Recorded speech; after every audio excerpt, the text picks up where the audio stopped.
Hi, I'm Annie Botticelli, and this is the Storyteller Forecast for Sagittarius for May 2016. Go to my website, anniehelpsyou.com, see what's new on my blog.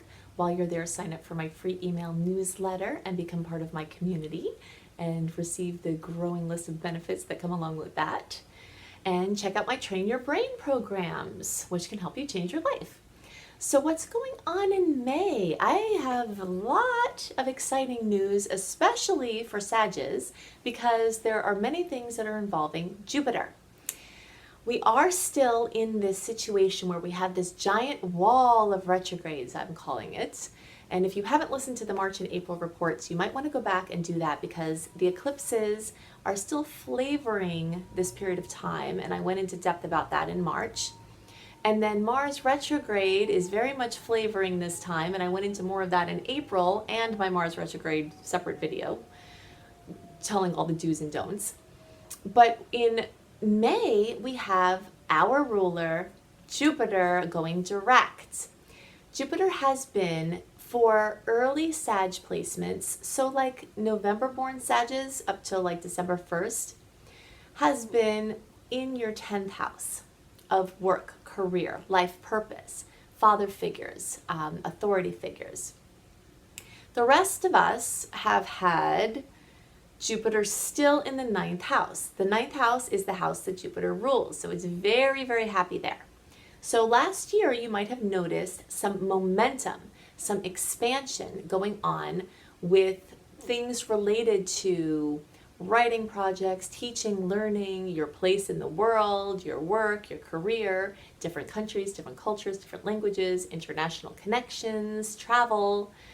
And then in January, it kind of just came to a screeching halt when Jupiter went retrograde. And sometimes this can be quite actually literal. You know, I can remember specifically there were certain things that were just really soaring for me at the end of last year. And then right in the beginning of January, I got news that all of that was just going away. And I said to my husband, gosh, where is my buddy Jupiter in this area of my life, you know? And then I realized, Jupiter just went retrograde today on that day that I said that. And I'm like, really? He just went to sleep like that. And all of this stuff that was just free flowing just kind of went, oop, sleepy time. So that's been going on for January, February, March, April, into May, but it doesn't mean that Jupiter's blessings were completely lost to us. Being our ruler, we are always having even more of Jupiter's blessings, but Jupiter's just doing his work more in quiet, more behind the scenes. It's kind of like last year was a test for how ready you are for expansion in certain areas of your life, and then when there were certain weaknesses, or certain things not quite worked out, like road work not made within yourself or outside of you for the expansion. It's like now when Jupiter's in retrograde, you're picking up these pieces and sealing up these holes and, you know, laying certain necessary groundwork in order to really push ahead when Jupiter goes direct. So it's purposeful. And if you look closely, you'll see that the blessings were not actually lost. They were just kind of a little bit more subdued or more in the background or doing work in a different kind of way. So in May, we not only have Jupiter going direct and these areas of our lives awakening again, we have multiple trines in this month, and some are involving Jupiter. So again, it's just this energy of trine is a 120-degree angle, which is the most favorable in all of astrology. It's the most coherent sacred geometrical configuration. And May is full of these things. It's just really cool. And what's especially cool about it is, like I said, it's happening in the midst of this giant wall of retrogrades. So I imagine, like if you see a movie where there's this crazy storm at sea and there's this big wall of water and all the boats are like dwarfed in, you know, how tall this wave of water is. That's the energy of the retrograde coming from multiple sources with Mercury and Mars being retrograde. Mars went retrograde April 17th. That goes through June 29th. The shadow period started in the middle of February. The shadow period at the end goes into August. So the most active period is April 17th through June 29th. But from February through August, we're in Mars retrograde, which slows things down, which makes us look at how we use our energy. Sagittarius in general tend to have a lot of energy, but we also tend to squander it in ways where we're kind of all over the place. So maybe we don't use our energy as efficiently as we could. So the story of the Mars retrograde is saying, hey, maybe you can work a little bit less and do a little bit more by cleaning up and polishing, your sloppiness a little bit with how, it's just how energy moves through us. It's kind of all over the place. So Mars is talking about this story. Mercury, that went retrograde April 28th through May 22nd, is telling this story of communication and transportation and things like that, mobility, devices that we use to communicate or transport ourselves, kind of going into a little bit of more of a quiet time. We're in a society, most of us are in a society, I know in the United States, just the epitome of this, where everything is faster, better, more expanded, quicker, and like that being on turbocharge all the time is like the new experience.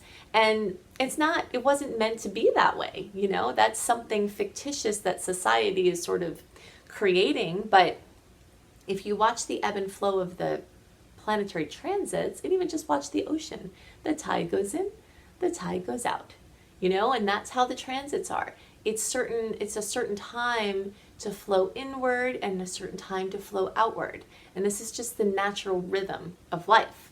So we weren't meant to be on turbocharge all the time. So these retrogrades, some people get annoyed by them, but if you understand how to use them and what they're trying to do, you can actually benefit from them tremendously, and you can take a nice break so that you can be even more on fire when it's time to be blazing forward. So definitely do yourself a favor and check out my Mars retrograde video and my Mars retrograde blog on my website, anniehelpsyou.com.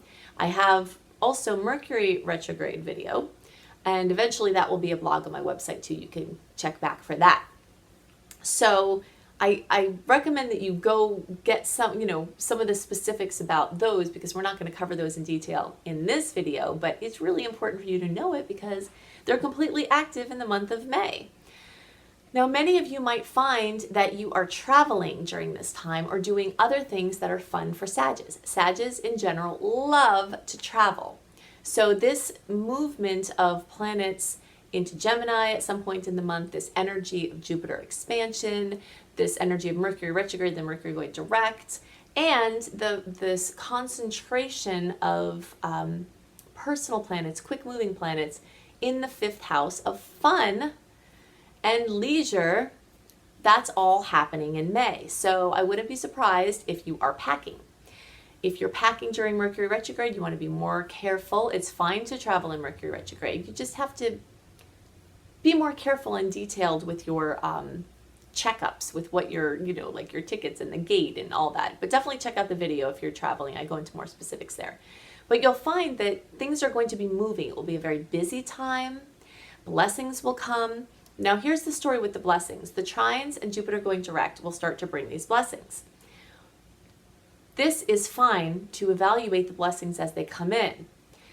It's very different than the energy of launching or you initiating or pushing forward into the world. May is not a time for you to be doing your launches, trying to make all these big decisions. It's more of a time to kick back and have a good time. I myself am going to go away for a month starting in May, and it's not a coincidence that, Mars would be retrograde, because that to me is a time to just relax and not be working a lot. So this energy is not time to initiate something yourself, but these other aspects are going to bring opportunities to you. It's kind of like you're the spider. If you ever watch a spider, there's a gigantic spider web. I live in a very warm climate, and there's some crazy spiders that go on here. In any case, it's green and black, and it took over the whole section by my well in the back. And it makes me think of this energy. It's like if you spent February and March and possibly, last year, different times that you've been creating a web, then May is not the time to be making the web. And spiders don't go out and get food. They make their web and they let it come to them. And that's the energy of May. It's like these blessings want to come in. You wove your web. Now let the food come to you and just relax. you might find that you're kind of lethargic and lazy compared to how you usually are, because with Mars retrograde, I know I'm feeling it already at the time I'm recording this, like, wow, that's kind of relaxing. You know, it's like not being on turbocharge all the time. It's like my ambitions are running much lower, and you might find that, and you might think, what's wrong with me? My ambitions are running lower. It's not. Mars is in retrograde. It's supposed to be that way. So it's different to respond to opportunities that come to you with your web that you wove than it is to go out and actively try to get food or get whatever it is you want or think you need in May. Of course, basic necessities not included. You could go out and do your normal things that you would do. Something to be cautious of when the blessings come in May for you to evaluate. You will be very likely to say yes before you hear all of what is being offered to you. Sages in general are just like that. Sag rising, Sag sun. I can't tell you how many times I find myself saying yes, interrupting someone when something seems exciting and I'm worked up about it before I even know what's going on, and I have to say, oh, wait, okay, go ahead, finish, you know. You might want to say yes to certain things that are coming in because you've been waiting for them and they seem like, yes, this is it. And maybe they are. But because Mars and Mercury are in retrograde, you're not having the full picture yet. It's, you know, you don't want to sign an agreement when Mercury is in retrograde because things will change about it. You might not have all the information. Information might be purposely being withheld from you, or information might just, you didn't get to that part of the negotiation because you said yes too quickly, you know?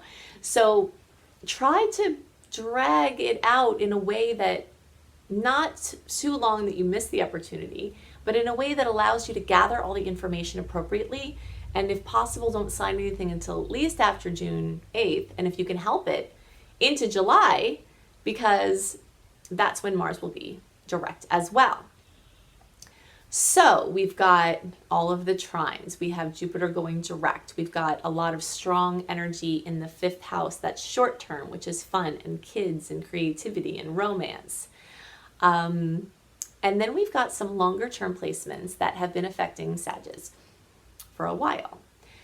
When we look at a horoscope chart, there are certain planets like the sun and the new moon and the full moon and Mercury and Venus and Mars that move pretty quickly. And those are the ones that are kind of hot and current and new in horoscopes. It's like they move around quickly and it's like, oh, they're here now. Okay, so that makes this focus here. And that's different than it was last month or 6 weeks ago. You know, it's like it's changing very rapidly, which it's very conducive to monthly horoscopes because there's always something different to talk about and to explain, you know, how it'll be affecting you. But then there are planets that take a long time to move around in their orbit, and those are the long-term stories, they're themes that are happening as an undercurrent, and they can go on for years. So early degree placements have been having, an early degree, I mean, again, November born Sages, or 0 to 10-ish degrees, 9 or so degrees, if you're looking for your rising sign. You've had Neptune, Chiron, which is an asteroid, it's the wounded healer, and the South Node, which rules karma and your gifts and how you're using them. So the early degree placements have all that energy in the 4th house. The middle to late degree placements, which are the December born Sages essentially, have Uranus in the 4th house. So in any case, all Sag placements have some outer planet activity in the 4th house. The Uranus placements might have made home, housing, family, erratic news, jolts, surprises, you know, changes over time occur. Neptune being in the 4th house can bring up issues of addiction, issues of things leaving you because you're not dealing with your addictions and they're being dissolved away, relationships, money, things like that. Also, Neptune could be putting you through a major spiritualization process. I can't tell you how many, I have lots of Sages that are drawn to me to do sessions with me. And there's a massive amount of spiritualizing globally, but I'm seeing like a lot of lights go on and strengthening of stories for Sages, and a lot of it is coming from this Neptune spiritualizing your past, your childhood, bringing forgiveness, you know, ending the anger that we felt justified in about things that happened to us in our childhood and being mad at our parents and upbringers and all of that, and really movement into, wow, if we're conscious souls coming in, knowing what we're getting ourselves into, which I believe we are, and then we pick our parents to mold this situation of whatever we have to learn or be reminded of. And so therefore, nobody did anything to us. We went in to have these experiences, we had them, and now we can do something magical with them. And when we realize that we're doing that ourselves, then the forgiveness comes, and the forgiveness heals, seals, clears up, opens up, amplifies, multiplies, magnifies all of the wonderful magic in life. And Neptune is very strongly associated with forgiveness. So there's just this massive amount of forgiveness that's going on about things that happened, especially as children. Okay, so there's this happening in the fourth house. Also lots of karmic things that are being cleared up. The middle to late degree placements have this Chiron, Neptune, South Node in the third house. The third house is the house of communication and transportation and mobility. And there's a lot of this typical afraid to show your gifts to the world thing that's coming up. I think, again, globally, this is a story that's happening for people here doing light work. But so many Sages I'm seeing that are supposed to be getting woken up, you know, with Jupiter moving in the ninth house and Saturn making you fine-tune your craft and get disciplined, Saturn in our sign. All of these light workers are awaking to the fact that they're supposed to be doing their work on a greater level, and they're terrified. Some of that has to do with karma. It's like the typical, you know, being killed for speaking what you believe in a previous life or something like that, and then coming into this life and being like, oh, not saying anything, scared, not going to do it. You know, there's just massive amounts of karma and, again, forgiveness that's going on with the method of communication and getting a message out to the world. Sages have a wonderful gift in that not only is there great optimism and enthusiasm in the approach that anyone who has any amount of Sag in their charts, unless it's offset by something else, Sages also have this bigger picture perspective, you know, and an openness that allows for more magic to come in. And this is a viewpoint that is much needed in the world. And there are so many of you where you're getting that obsession almost, that it's like taking over you, saying, you've got to take this up to the next level now. You know, so these outer planets are telling you this story, and Saturn in our sign is making you fine-tune it, and it's hard work, and it's a little contrary to the way Sag is. It's a little uncomfortable, sometimes a lot uncomfortable. But you've got this great month of energy going backwards to do the inner work, blessings coming from the work that you have done, and outer planets still in this major alchemical process, bringing you up to a higher level of your experience and how you're walking in the world. So if you want some assistance with that, go to my website, check out my blogs, check out my resources that I put together specifically for this purpose, including my individual personal readings, which you can check out, my coaching package.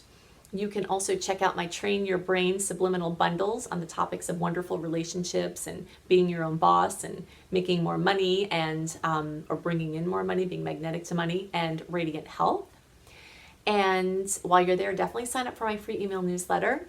I have started to do an interview, interviewing people who are really awesome and doing cool things in the world, and sharing the things that I see in them that I think that you'll love too.